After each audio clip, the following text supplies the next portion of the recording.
Hello students. तो मैं तनुज कांडपाल आज आप लोगों को सॉल्यूशन चैप्टर कराने वाला हूँ।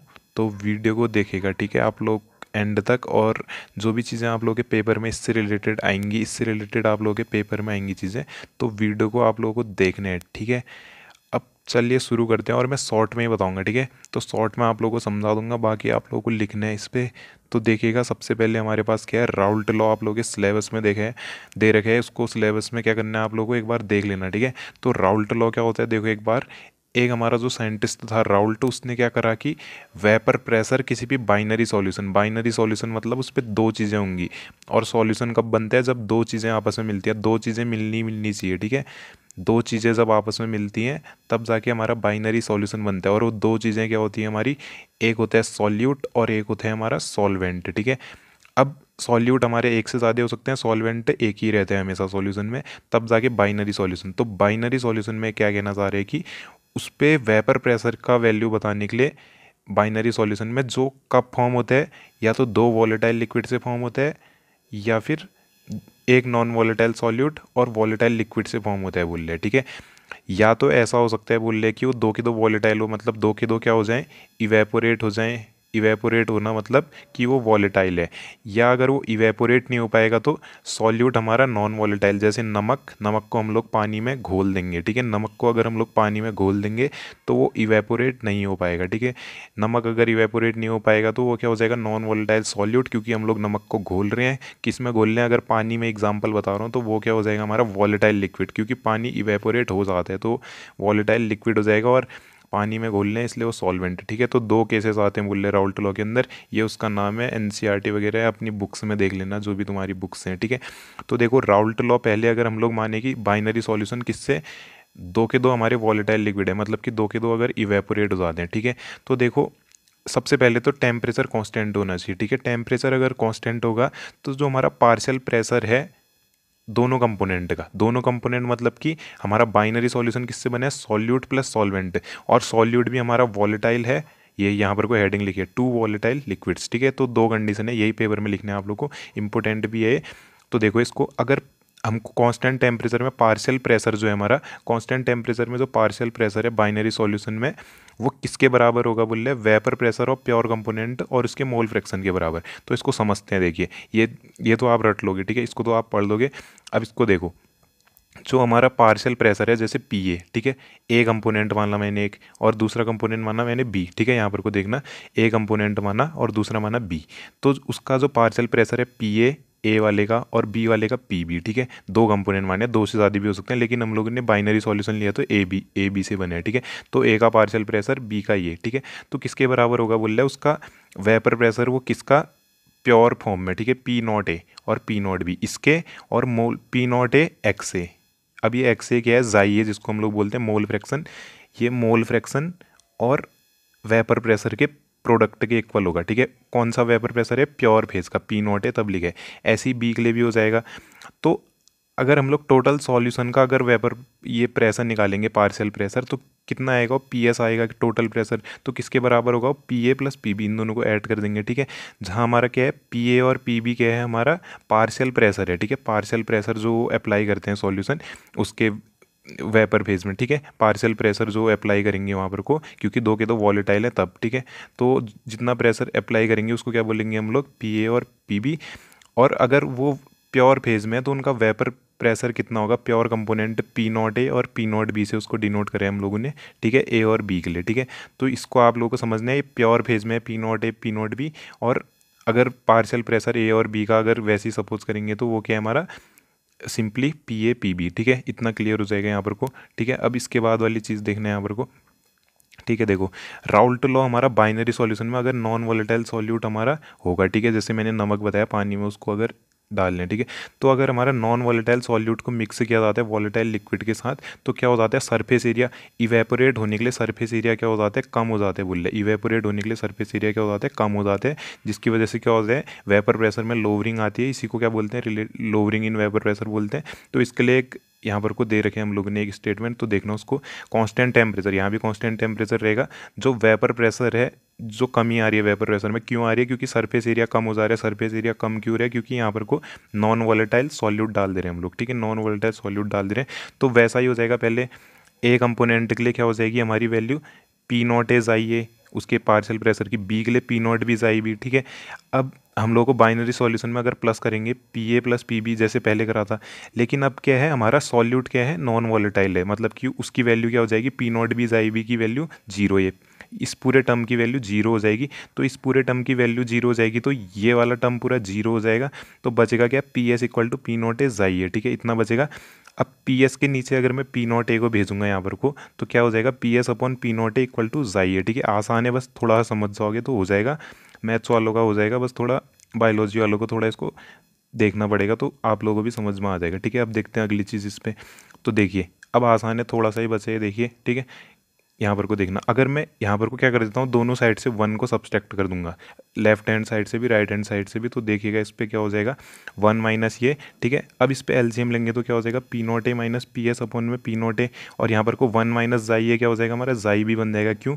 क्योंकि हमारा मोल फ्रैक्शन जो होता है जाई ए प्लस जाई बी, एक्स ए एक्स भी बोल लो, कुछ भी बोल लो, ठीक है, जाई ए प्लस जाई बी वन होता है, तो जिससे हम लोगों ने वन माइनस एक्स ए की वैल्यू क्या रख दी, जाई बी रख दी, ठीक है। अब यहाँ पर को मैं क्या बोल सकता हूँ, P naught A minus P S equal to P naught A chi B, उसको जब क्रॉस मल्टीप्लाई कर दिया, तो अब मैं क्या बोल सकता हूँ यहाँ पर को, अगर मैं इसको पी नॉट ए को अगर मैं कांस्टेंट मानूँ, ठीक है, तो क्या हो जाएगा हमारा, हम ऐसा भी बोल सकते हैं कि P naught A minus P S क्या है, डायरेक्टली प्रोपोर्शनल है जाई बी के, मतलब कि हमारी जो लोअरिंग इन वेपर प्रेशर है वो मोल फ्रैक्शन के डायरेक्टली प्रोपोर्शनल है, मतलब कि इसकी वैल्यू अगर बढ़ रही है तो इसकी भी बढ़ रही है, ठीक है, दोनों की वैल्यू बढ़ रही है। और जाई बी क्या है, मोल फ्रैक्शन है हमारा किसका, नॉन वॉलेटाइल सॉल्यूट का, ठीक है, ये चीज़ हो जाएगी। अब देखो अगली चीज़ क्या है, अगली चीज़ और भी आसान है, वो क्या है, ये भी सिलेबस में दी है, कॉलीगेटिव प्रॉपर्टीज़, ठीक है। तो कॉलीगेटिव प्रॉपर्टीज़ क्या होती हैं, ऐसी सारी प्रॉपर्टीज़ जिनकी वैल्यू किस पे डिपेंड करती है, नंबर ऑफ मॉलिक्यूल्स या number of moles of solute, कि सॉल्यूट के कितने नंबर ऑफ मोल्स प्रेजेंट है सॉल्यूशन में, या हम यहाँ सॉल्यूशन की बात करेंगे, बाइनरी मिक्सर की बोल रहे हैं, ठीक है। तो जिसकी वैल्यू डिपेंड करती है हमारी नंबर ऑफ मॉलिक्यूल्स या number of moles of solute पे, उसको क्या बोलेंगे, कॉलीगेटिव प्रॉपर्टीज़ बोलेंगे।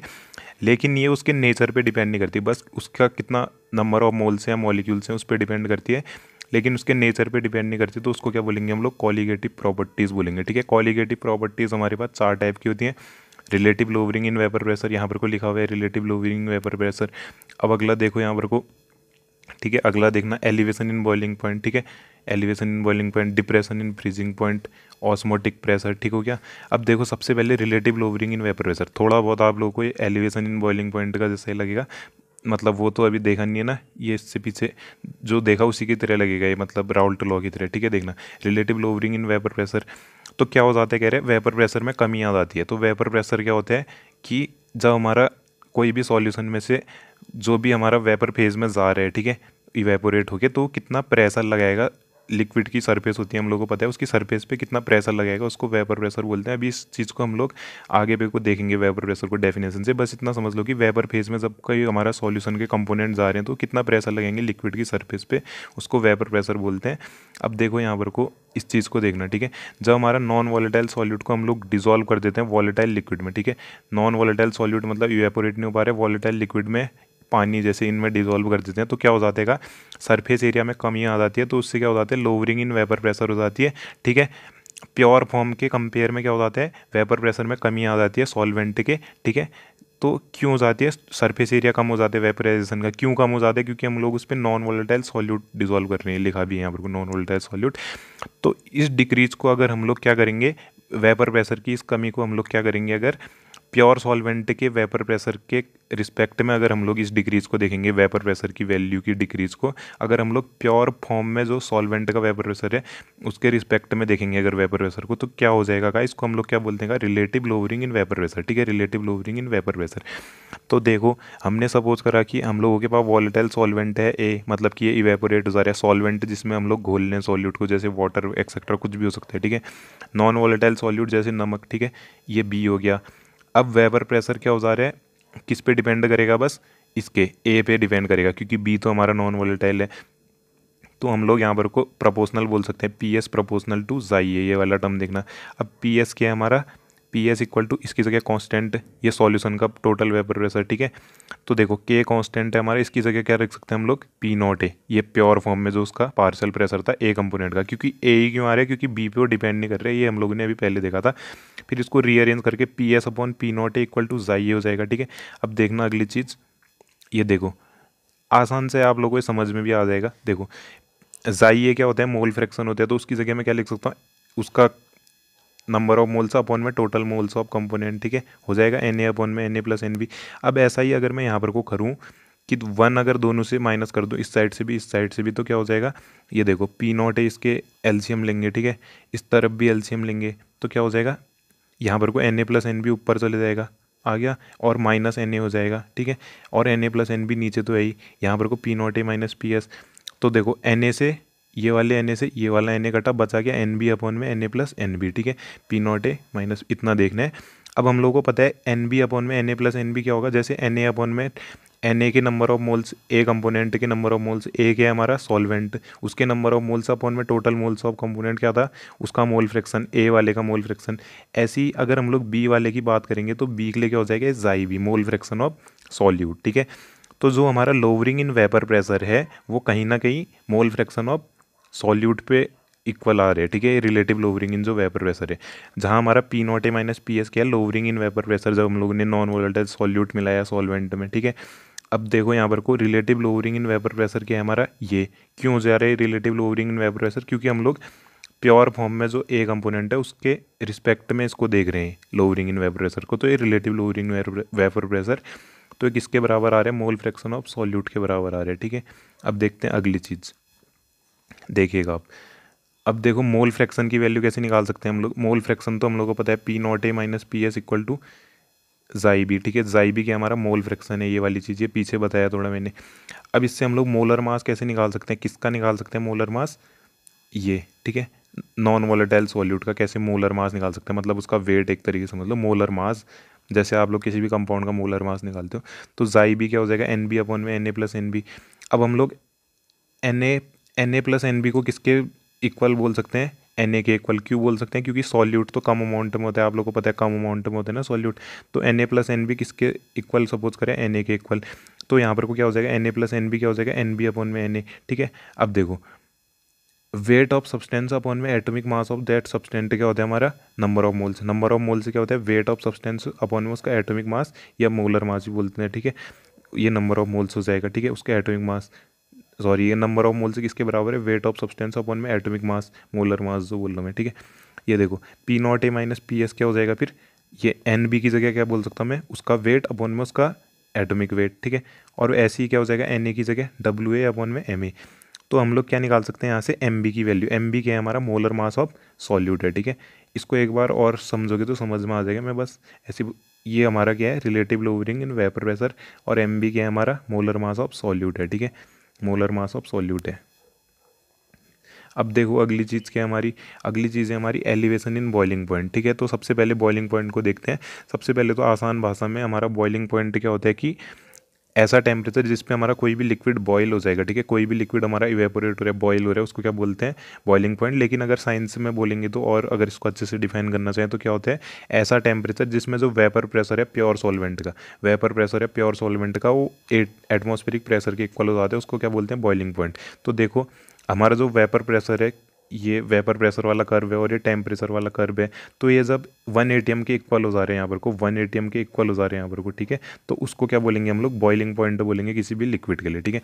अब एलिवेशन इन बॉइलिंग पॉइंट क्या होता है, जैसे आप लोगों ने देखा कि वेपर प्रेशर तो हमारा कम हो जा रहा है जब हम लोग नॉन वोलेटाइल सॉल्यूट मिला रहे हैं सरफेस एरिया कम होने की वजह से, लेकिन यहाँ पर को क्या हो रहा है, वेपर प्रेशर कम हो रहा है, तो उसी वेपर प्रेशर जो कम हुआ है उसको बढ़ाने के लिए, हम लोगों को क्या करना पड़ता है, टेम्परेचर देना पड़ता है। तो वही क्या होता है हमारा elevation in boiling point. Suppose करो कि हमारा वाटर 100 डिग्री सेल्सियस में बॉईल होता है, ठीक है। अब मैंने क्या करा, उस पर नमक मिला दिया, ठीक है, 1 चम्मच 2 चम्मच कितना भी नमक मिला दिया, तो उसका बॉइलिंग पॉइंट कितना हो गया, 105 डिग्री सेल्सियस हो गया, ठीक है, सपोज कर रहा हूँ मैं। तो यहाँ पर को क्या हुआ, 5 डिग्री सेल्सियस की इंक्रीज़ हुआ है, ठीक है। तो 5 डिग्री सेल्सियस क्या हो जाएगा हमारा, यहाँ पर को एलिवेशन इन बॉइलिंग पॉइंट, क्योंकि बॉइलिंग पॉइंट बढ़ गया ना वाटर का, पहले 100 पे बॉईल हो रहा था, अब 105 पे बॉईल हो रहा है। तो वही चीज़ कह रहे हैं, वेपर प्रेशर में कमी आ जाती है जब हम लोग नॉन वोलेटाइल सॉल्यूट को मिलाते हैं सॉल्वेंट के अंदर, वॉलेटाइल सॉल्वेंट के अंदर। तो वेपर प्रेशर जो कम है उसको बढ़ाने के चक्कर में हम लोग को टेम्परेचर देना पड़ता है।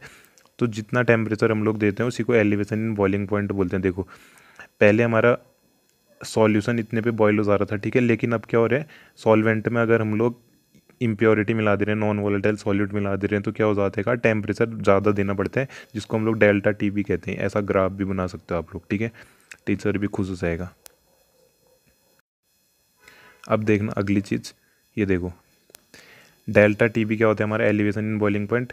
ये देखो जो बढ़ा हुआ बॉइलिंग पॉइंट है उस बड़े वाले में से जो बढ़ गया बॉइलिंग पॉइंट, जैसे मैंने कहा वाटर 100 पे बॉईल होता था लेकिन अब 105 पे बॉईल हो रहा है, क्यों, क्योंकि उसके अंदर मैंने नॉन वोलेटाइल सॉल्यूट को मिला दिया, ठीक है, सॉल्यूट को मिला दिया है। तो 105 माइनस 100, तो डेल्टा टी बी की वैल्यू कितनी आएगी, 5। ये बस एग्जांपल दे रहा हूँ मैं, डेल्टा टी बी की एलिवेशन इन बॉइलिंग पॉइंट, ठीक है।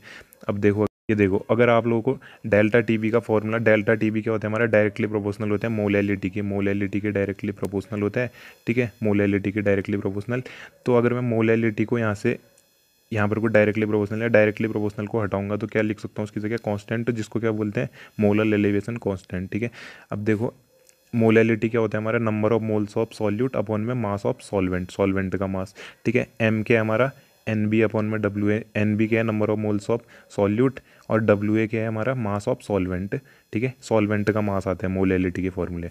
बस इसको रख देंगे यहाँ पर को, डेल्टा टी बी की जगह एम की जगह, मोलैलिटी की जगह डेल्टा टी बी वैसा का वैसा ही रहेगा, के बी वैसा का वैसा ही रहेगा, कांस्टेंट है। एम की जगह क्या रख देंगे, एन बी अपॉन में डब्ल्यू ए। अब एन बी की जगह क्या आएगा हमारा, नंबर ऑफ वेट ऑफ ये सॉल्यूट अपॉन में मोलर मास, मतलब एटॉमिक मास ऑफ सॉल्यूट। ये फार्मूला भी लिखा हुआ है यहाँ पर को, ठीक है, वही चीज़ रखिए, इसको कंपेयर करना। ये इसको रख दिया मैंने, अब इसकी जगह एन बी की जगह क्या रख दिया, डब्ल्यू बी अपॉन में एम बी, और डब्ल्यू ए तो पहले से था ही था, डब्ल्यू ए तो यहाँ पर को था ही था, ठीक है। इसको थोड़ा देखोगे आ जाएगा समझ में, मोलर मास निकाल दिया, ठीक है। तो ये पेपर के लिए इंपॉर्टेंट है ये भी। अब अगली चीज़ देखते हैं। देखो अगर एक चीज़ समझ में आ गई ना तो सारी चीज़ समझ में आ जाएंगी। फ्रीजिंग पॉइंट में कमी, ठीक है, कैसे आ जाती है फ्रीजिंग पॉइंट में कमी। देखो फ्रीजिंग पॉइंट क्या होता है, ऐसा टेम्परेचर जिसमें जो वेपर प्रेशर है लिक्विड का, लिक्विड स्टेट का, वो बराबर हो जाता है हमारा vapour pressure of solid state के, उसको क्या बोलते हैं, फ्रीजिंग पॉइंट बोलते हैं, ठीक है। बॉइलिंग पॉइंट क्या था, ऐसा टेम्परेचर जिसमें क्या हो रहा है हमारा वेपर प्रेशर लिक्विड का क्या हो रहा है 1 atm के इक्वल हो जा रहा है, लेकिन इसमें क्या है वेपर प्रेशर लिक्विड स्टेट का अगर सॉलिड स्टेट के इक्वल हो जाएगा उसको फ्रीजिंग पॉइंट। तो ये सब चीज़ें याद भी कर लेना, इनके ग्राफ भी याद कर लेना, ठीक है। यहाँ पर को अब देखो डिप्रेशन इन फ्रीजिंग पॉइंट क्या है हमारा, डिप्रेशन इन फ्रीजिंग पॉइंट को देखेंगे, ठीक है। डिप्रेशन इन फ्रीजिंग पॉइंट को देखना, जब हम लोग नॉन वोलेटाइल सॉल्यूट को मिलाते हैं तो क्या होता है वहाँ वेपर प्रेशर में कमी आती है। तो वेपर प्रेशर में कमी आती है तो क्या होता है हमारा टेम्परेचर भी कम होता है। तो टेम्परेचर कम होता है तो क्या बोल सकते हैं हम लोग, ये जो टेम्परेचर में कमी आई है इसको क्या बोलते हैं हम लोग, डिप्रेशन इन फ्रीजिंग पॉइंट, ठीक है। डिप्रेशन इन फ्रीजिंग पॉइंट बोले तो जैसे हमारा वाटर 0 डिग्री सेल्सियस पे क्या हो रहा था, फ्रीज हो रहा था, लेकिन अगर मैं उस पर क्या डाल दूंगा, इम्प्योरिटी ऐड कर दूंगा, नॉन वोलेटाइल सॉल्यूट ऐड कर दूंगा, तो क्या हो जाएगा उसका फ्रीजिंग पॉइंट और कम हो जाएगा।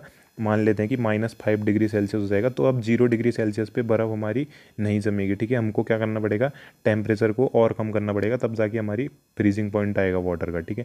ये तो बस एक एग्जाम्पल था। अब अगली चीज़ देखते हैं। देखो अगर आप लोगों को पीछे वाली चीज़ समझ में आएगी तो ये भी आ जाएगा। मोलर मास निकालने जैसे इसका निकाला तो देखो फ्रीजिंग पॉइंट की हेल्प से इस पर भी क्या होता है हमारा, ये चीज़ देखना, डेल्टा टी एफ, जैसे वहाँ डेल्टा टी भी था वो डायरेक्टली प्रोपोर्शनल होता है मोलैलिटी के। तो वही चीज़ है, मोलैलिटी क्या होता है हमारा, number of moles of solute upon में मास ऑफ सॉल्वेंट या वेट ऑफ सॉल्वेंट, कुछ भी कह लो। Number of moles of solute क्या होता है, mass of solute upon molar mass. वही चीज़ लिखी है, W B mass of solvent, B मैंने यहाँ सॉल्वेंट सॉल्यूट को सपोज करें, ठीक है, सॉल्यूट को बी, आप किसी को भी कर सकते हो, इसको समझोगे थोड़ा हो जाएगा, ठीक है। एम बी क्या है, मोलर मास, ठीक है। अब देखो डब्ल्यू बी की जगह एन बी अपॉन में डब्ल्यू ए रख दिया, डब्ल्यू ए पहले से ही था। अब एन बी की जगह डब्ल्यू बी अपॉन में एम बी रख सकता हूँ मैं, ठीक है। अब एम बी को यहाँ क्रॉस मल्टीप्लाई में ले जाऊँगा तो मोलर मास आ जाएगा, ठीक है, किसका, नॉन वोलेटाइल सॉल्यूट का। लेकिन ये अगर ग्राम में होगा तो क्या करेंगे हम लोग, पूरे फॉर्मूले को 1000 से मल्टीप्लाई, यही कि हमारा फ्रीजिंग पॉइंट से भी हम लोग क्या कर सकते हैं, यहाँ पर को इसको निकाल सकते हैं, ठीक है, मोलर मास को, ठीक है। तो अब अगली चीज़ देखते हैं हम लोग। तो देखो भाई 20 मिनट भी नहीं हुए अभी और हम लोगों ने पूरा सॉल्यूशन चैप्टर ख़त्म होने वाले हमारा, ठीक है। देखो जो जो सिलेबस में दे रखा है ऑस्मोसिस, ठीक है। तो ऑस्मोसिस क्या होता है हमारा, समझ में आ रहा है तो तुम्हारे, ठीक है। ज़्यादा तेज़ तो नहीं बोल रहा मैं, ठीक है। ऑस्मोसिस क्या होता है हमारा, जब हम लोगों ने क्या करा है, दो डिफरेंट सॉल्यूशन को क्या कर रखे हैं, यहाँ पर को देखो डायग्राम में, दो डिफरेंट सॉल्यूशन को क्या करे हैं, सेपरेट करे किससे, सेमी परमेबल मेम्ब्रेन से। सेमी परमेबल मेम्ब्रेन मतलब कि इसमें क्या होते हैं, छोटे छोटे पोर्स होते हैं, ठीक है, छोटे छोटे छेद होते हैं, जिससे क्या होता है हमारा सॉल्वेंट के पार्टिकल मूव कर सकते हैं। ऑस्मोसिस बोले तो ये देखो, सेमी परमेबल मेम्ब्रेन से हम लोगों ने दो टाइप के सॉल्यूशन, यहाँ पर को दो टाइप के सॉल्यूशन नहीं, दो अलग अलग कंसंट्रेशन के सॉल्यूशन, मतलब कि ये लेस कंसनट्रेटेड है, यहाँ पर को क्या है, हाई कंसनट्रेटेड सॉल्यूशन है। लेस कंसनट्रेटेड सॉल्यूशन मतलब यहाँ पर को जो सॉल्यूट का अमाउंट है, सॉल्यूट जैसे पानी में मैंने नमक मिला दिया तो नमक सॉल्यूट, तो सॉल्यूट का अमाउंट क्या है हमारा, लेस कंसनट्रेटेड में क्या है, कम है, ठीक है। यहाँ पर को हाई कंसनट्रेटेड में क्या होगा, ज़्यादा। देखो ये दिख भी रहे हैं पॉइंट पॉइंट, जैसे यहाँ कम है यहाँ ज़्यादा है, तो ये लेस कंसनट्रेटेड है, हाई कंसनट्रेटेड। तो ऑस्मोसिस में क्या होता है, हमारे सॉल्वेंट के पार्टिकल, सॉल्यूट नहीं, सॉल्वेंट के पार्टिकल जो छोटे छोटे होते हैं सॉल्वेंट के पार्टिकल, वो मूव करते हैं इधर से इधर। और कब तक मूव करेंगे, जब तक क्या होगा, यहाँ के सॉल्यूट का पार्टिकल और यहाँ के सॉल्यूट का पार्टिकल बराबर नहीं हो जाएगा, या यहाँ का कंसंट्रेशन यहाँ के कंसंट्रेशन के बराबर नहीं हो जाएगा, तब तक मूव करेंगे सेमी परमेबल मेम्ब्रेन से लेस कंसंट्रेटेड से हाई कंसंट्रेटेड तक। तो इसको क्या बोलेंगे हम लोग, ऑस्मोसिस प्रोसेस, ठीक है। ये हो जाएगी हमारी ऑस्मोसिस प्रोसेस। सॉल्वेंट के मॉलिक्यूल्स मूव कर रहे हैं सेमी परमेबल मेम्ब्रेन से लेस से हाई की तरफ।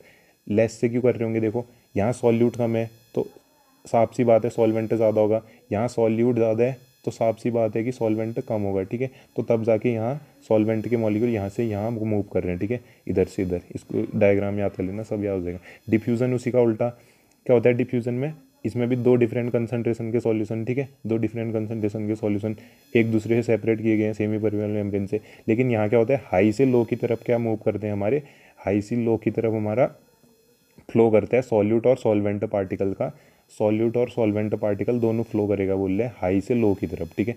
ये डेफिनेशन पढ़ लेना, when two different solution containing different concentration semipermeable membrane से। लेकिन डिफ्यूजन उतना इंपॉर्टेंट नहीं है, ऑस्मोसिस है इंपॉर्टेंट, क्योंकि सिलेबस में दिया ऑस्मोसिस और ऑस्मोटिक प्रेशर, तब मैंने इसको इंक्लूड करा है, ठीक है। तो देखो डिफ्यूजन में क्या होता है, सॉल्यूट और सॉल्वेंट दोनों जाते हैं, लेकिन कहाँ से कहाँ, हाई से लो की तरफ जाते हैं, ठीक है, हाई से लो की तरफ जाते हैं, और बीच में सेमी परमेबल मेम्ब्रेन होती है।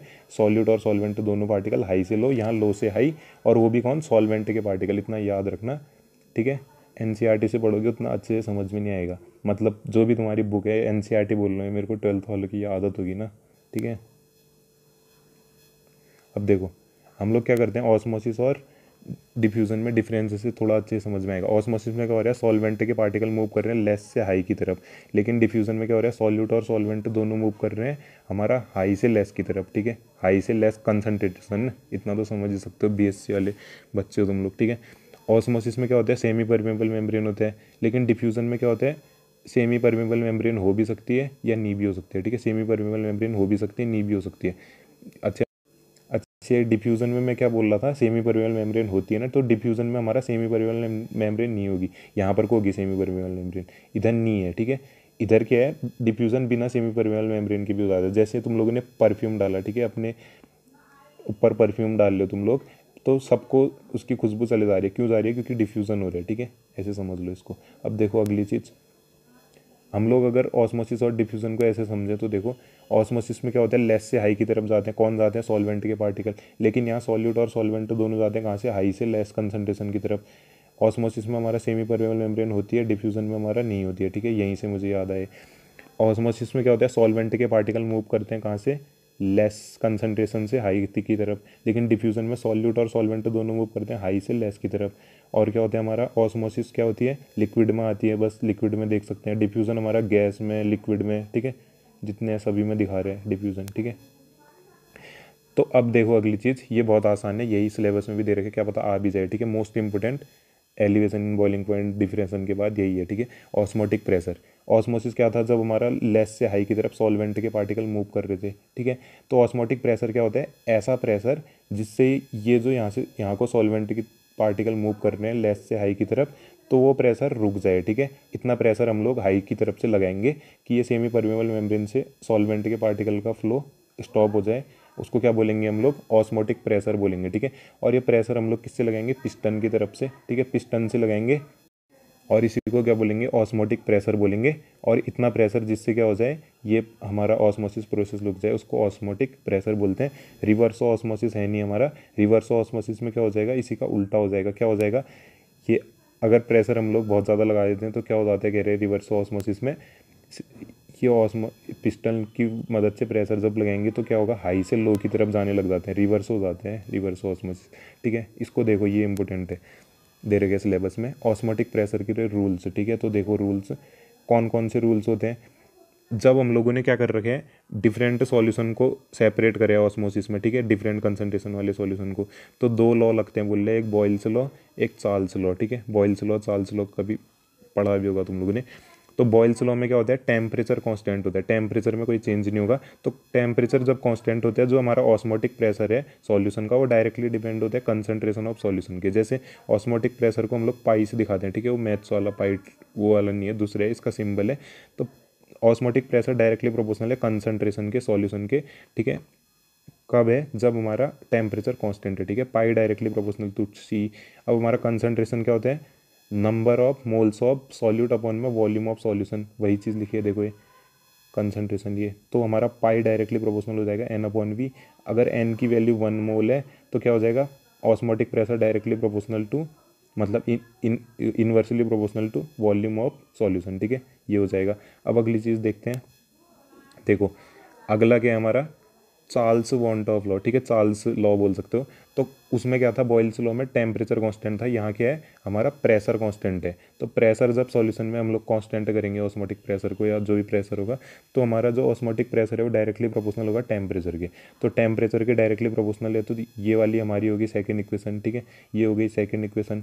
और यहाँ पर को पीछे थी हमारी ये वाली इक्वेशन। ठीक है, ये वाली।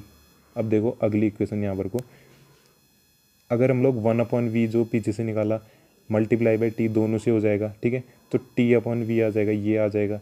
अब हम लोग प्रपोर्शनल की जगह s लगाएंगे कांस्टेंट, या r कोई भी कांस्टेंट, कुछ भी कांस्टेंट k लिख लो, लेकिन यहाँ पर को s यूज़ करें तो s ही लिखना।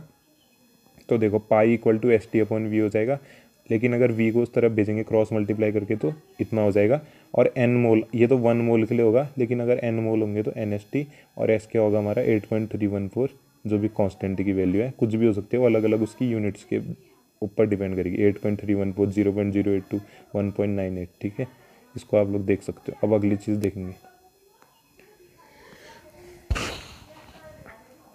तो देखो अब हम लोग जैसे, अगर आप लोग को एक चीज़ समझ में आ जाएगी ना, एलिवेशन इन बॉइलिंग पॉइंट या कुछ भी, तो सब चीज़ वैसा ही है। ठीक है, देखो ऑस्मोटिक प्रेशर का क्या फॉर्मूला था, पाई इक्वल टू N/V/ST, पीछे देखना है एक बार। ठीक है, तो नंबर ऑफ मोल से क्या होता है हमारा वेट ऑफ सॉल्यूट, या वेट उसका जिसका भी हम लोग नंबर ऑफ मोल से निकाल लें, तो सॉल्यूट को यहाँ मैंने B से सपोज करा अभी स्टार्टिंग से लास्ट तक। ठीक है, कहीं A से भी करा हो सकता है, वो कोई वो नहीं है। ठीक है, रूल नहीं है वो, हम लोग A1 2 कुछ भी बोल सकते हैं, ABCD कुछ भी XYZ।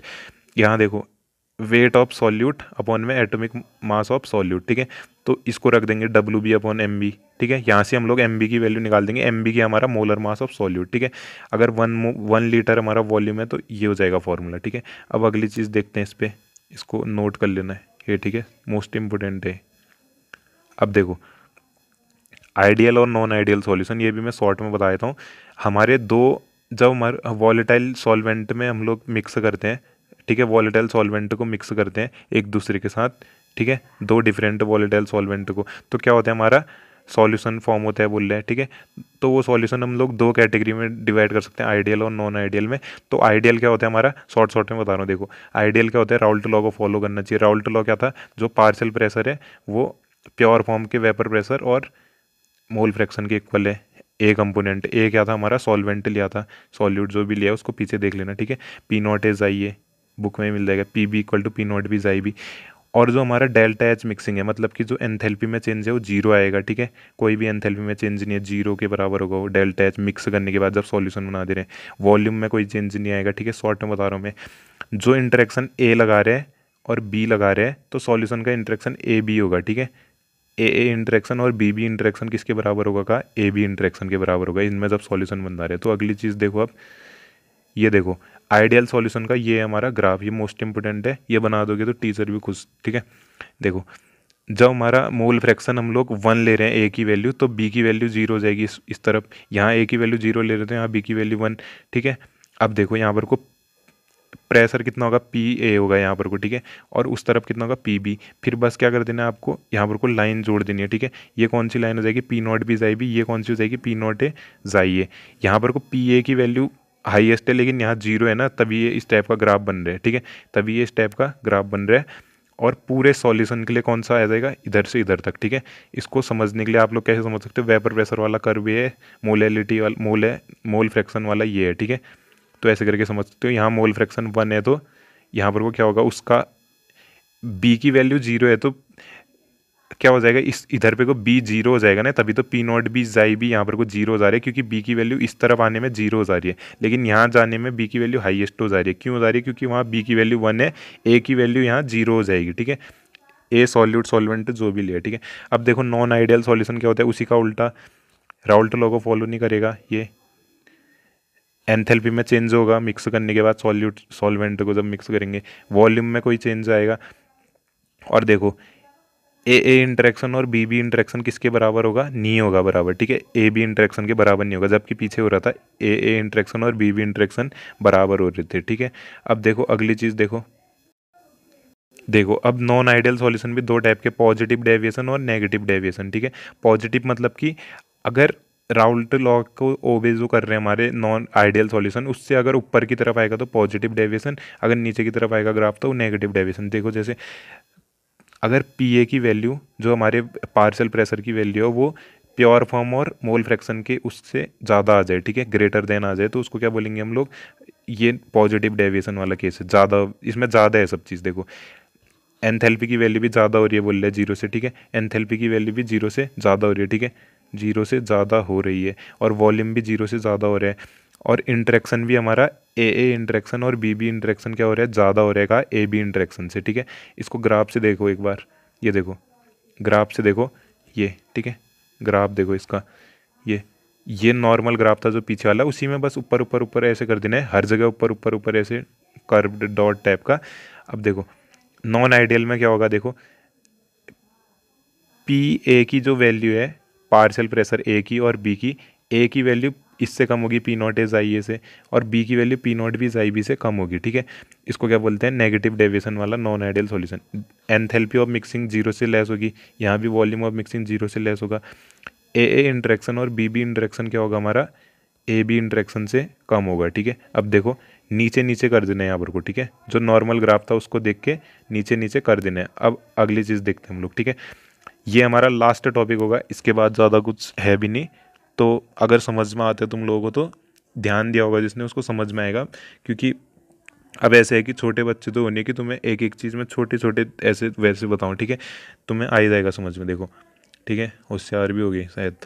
अब देखो वेपर प्रेशर, ठीक है। तो देखो वेपर प्रेशर मैंने बताया भी था थोड़ा पहले। जब क्या होता है हमारा, इनिशियली माना कि ये लिक्विड है इस बीकर में, ठीक है, जो भी है डिब्बा, इसके ऊपर से ढक्कन भी रखा हुआ होता है। क्यों रखा है ढक्कन, क्योंकि वॉलेटाइल है, इवेपोरेट होकर उड़ जाएगा नहीं तो। जैसे पेट्रोल पानी कुछ भी, ठीक है, जिसको गर्म कर रहे हैं तो इवेपोरेट हो रहे हैं। तो देखो पानी है यहाँ पर को, जब ये इवेपोरेट होगा तो क्या होगा, बाहर जा सकता है, ठीक है। सबसे पहले तो क्या होगा, इवेपोरेशन होना शुरू होगा अगर हम लोग यहाँ से टेम्परेचर इसको प्रोवाइड करेंगे, ठीक है, बर्नर से किसी से भी गर्म करके टेम्परेचर देंगे, ठीक है। तो इवेपोरेट होना शुरू होगा तो वेपर बनेगा, ठीक है। वेपर बनेगा तो क्या हो रहा है, इवेपोरेशन हो रहा है लिक्विड का। तो धीरे धीरे क्या होगा, इवेपोरेशन का रेट पहले पहले तो धीरे धीरे बढ़ेगा। फिर क्या होगा, यहाँ पर को वेपर फेज में उसके पार्टिकल गैस फेज में चले जाएंगे, ठीक है, वेपराइज होके। तो क्या होगा, धीरे धीरे वो यहाँ पर को कंडेंस होके क्या होंगे, कंडेंसेशन वाली प्रोसेस होगी, नीचे को आना शुरू होंगे, ठीक है। तो एक फेज आएगी हमारी जब क्या होगा, हमारा वेपर के जो पार्टिकल हैं वो लिक्विड के, मतलब कि रेट ऑफ इवेपोरेशन हमारा रेट ऑफ कंडेंसेशन के बराबर होगा। उसको क्या बोलेंगे हम लोग, इक्विलिब्रियम कंडीशन। तो देखो जब हमारा लिक्विड हम लोग इवेपोरेशन करते हैं क्लोज्ड वेसल में, ठीक है, तो क्या होता है, बोल रहे हैं रेट ऑफ इवेपोरेशन या वेपराइजेशन क्या होता है, हाईएस्ट। पहले धीरे धीरे बढ़ता है फिर उसके बाद हाईएस्ट होता है, बोल रहे हैं। लेकिन क्या होता है, हमारा रेट ऑफ कंडेंसेशन सबसे कम होता है पहले पहले जब हम लोग टेम्परेचर दे रहे हैं। फिर धीरे धीरे क्या होता है, बोल रहे हैं रेट ऑफ वेपोरेशन घटता है, वेपराइजेशन और इवेपोरेशन बोल सकते हैं उसको। रेट ऑफ इवेपोरेशन या वेपराइजेशन घटता है लेकिन रेट ऑफ कंडेंसेशन धीरे धीरे बढ़ता है। तो एक टाइम आता है जब हमारा rate of evaporation rate of condensation की इक्वल हो जाती है, उसको क्या बोलते हैं, लिक्विड और वेपर में इक्विलिब्रियम। क्योंकि rate of evaporation, rate of condensation, या ऐसे बोल सकते हो rate of vaporisation rate of condensation के इक्वल हो गया। उसको क्या बोल दे रहे हैं हम लोग, वेपर लिक्विड इक्विलिब्रियम, ठीक है, या लिक्विड वेपर इक्विलिब्रियम। तो इस टाइम पे को जो प्रेशर हमारा लगाता है वेपर फेज इस लिक्विड की सरफेस पे, उसको क्या बोलते हैं, वेपर प्रेशर ऑफ लिक्विड, ठीक है। तो आई थिंक कि शायद तुम लोगों को समझ में आ रहा होगा, ठीक है। तो अब देखते हैं अगली चीज़, देखो यहाँ पर कोई दे भी रखी है, ये देखो वेपर प्रेशर में इसकी डेफिनेशन, जो प्रेशर एग्जर्ट कर रहे हैं वेपर लिक्विड की सरफेस में, कब, जब लिक्विड वेपर इक्विलिब्रियम है, तो उसको क्या बोलते हैं, किसी भी टेम्परेचर में उसको वेपर प्रेशर बोलते हैं। एक टेम्परेचर दिया होगा, ठीक है, यहाँ पर को। अब वेपर प्रेशर अलग अलग चीज़ों पे डिपेंड करता है कि सॉल्यूट और सॉल्वेंट के बीच में क्या है, हमारा कितना ज़्यादा फोर्स ऑफ अट्रैक्शन है, या लिक्विड का नेचर कैसा है, ठीक है, लिक्विड का नेचर कैसा है, एक दूसरे में अच्छे से मिक्स है या नहीं है, टेम्परेचर कितने हैं, ठीक है, और भी बहुत चीज़ें होती हैं, ठीक है। तो उन सब पे डिपेंड करते हैं, इसको पढ़ लेना आप लोग। ये बस मैंने बता दिया कि अगर फोर्स ज़्यादा होगा सॉल्यूट सॉल्वेंट के बीच में तो वो इवेपोरेट अच्छे से नहीं हो पाएंगे, और अगर फोर्स कम होगा तो सॉल्यूट सॉल्वेंट के बीच में वो इवेपोरेट अच्छे से हो जाएंगे, ठीक है, इस टाइप की चीज़ें। तो इतना बहुत है आज की वीडियो के लिए, ठीक है, इतना काफ़ी है, और इतना ये पेपर के लिए भी काफ़ी है, ठीक है। तो आई होप कि आप लोगों को समझ में आया होगा। मैं थोड़ा तेज़ पढ़ा रहा था, मेरे को ऐसा लगता है, फिर भी अगर आप लोगों को कुछ चीज़ समझ में आती है तो ये सब बहुत है तुम लोग के पेपर के लिए, मैंने सिलेबस में देख लिया, ठीक है। तो वीडियो पसंद आ जाए तो अपने दोस्तों के साथ भी शेयर कर सकते हो, ठीक है। Thank you.